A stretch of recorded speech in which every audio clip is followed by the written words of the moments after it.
बिस्मिल्लाहिर्रहमानिर्रहीम। अस्सलाम वालेकुम दोस्तों, क्या आप चाहते हैं कि आपकी ज़िंदगी में सुकून, इंसाफ और हिकमत हो? तो आइए जानते हैं इमाम अली अलैहिस्सलाम के 5 सनहरी उसूल जो हर इंसान के लिए रोशनी का चिराग हैं। उसूल नंबर 1, सच बोलना। इमाम अली अलैहिस्सलाम फरमाते हैं, सच बोलो, चाहे वो तुम्हारे खिलाफ ही क्यों न हो। सच्चाई इंसान का सबसे बड़ा हथियार है जो दिलों को जोड़ती है और बरकत लाती है।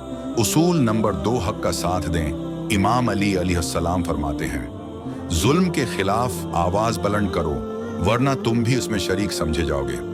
आप हमेशा मजलूम का साथ देते थे, चाहे उसका मजहब कुछ भी हो। उसूल नंबर 3, खामोशी में हिकमत है। इमाम अली अलैहिस्सलाम फरमाते हैं, ज्यादा बोलना अक्ल को जाये करता है, खामोशी इल्म का दरवाजा है। कभी कभी बेहतरीन जवाब खामोशी होता है। उसूल नंबर 4, मुआफ कर देना उमाम है। अली अलैहिस्सलाम फरमाते हैं, बेहतरीन इंसान वो है जो बदला लेने पर भी मुआफ कर दे। माफी कमजोरी नहीं बल्कि बड़ाई की अलामत है। उसूल नंबर 5, अल्लाह पर भरोसा। इमाम अली अलैहिस्सलाम फरमाते हैं, जो अल्लाह पर भरोसा करता है वो कभी तन्हा नहीं होता।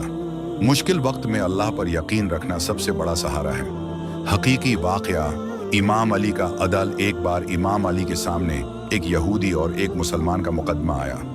आपने इंसाफ करते हुए मुसलमान के खिलाफ फैसला दिया, क्योंकि आपके नजदीक इंसाफ सबके लिए बराबर था। इमाम अली अलैहिस्सलाम का उखलाक, आपके दुश्मन भी आपके उखलाक के मुतरफ थे। आप हर एक से मुस्कुराकर, इज्जत से और नरमी से बात करते। आज के लिए पैगाम, अगर हम इमाम अली अलैहिस्सलाम के उन 5 उसूलों को अपनी जिंदगी में अपना लें तो नफरत, जुल्म और बेचैनी खत्म हो सकती है। ये सिर्फ बातें नहीं, अमल का पैगाम है। इख्तिताम और दावत अमल। अगर आपको ये पैगाम पसंद आया तो वीडियो को लाइक करें, शेयर करें और कमेंट में लिखें, मैं इन उसूलों पर अमल करूंगा। याद रखें, बेहतरीन जिंदगी बेहतरीन सोच से शुरू होती है।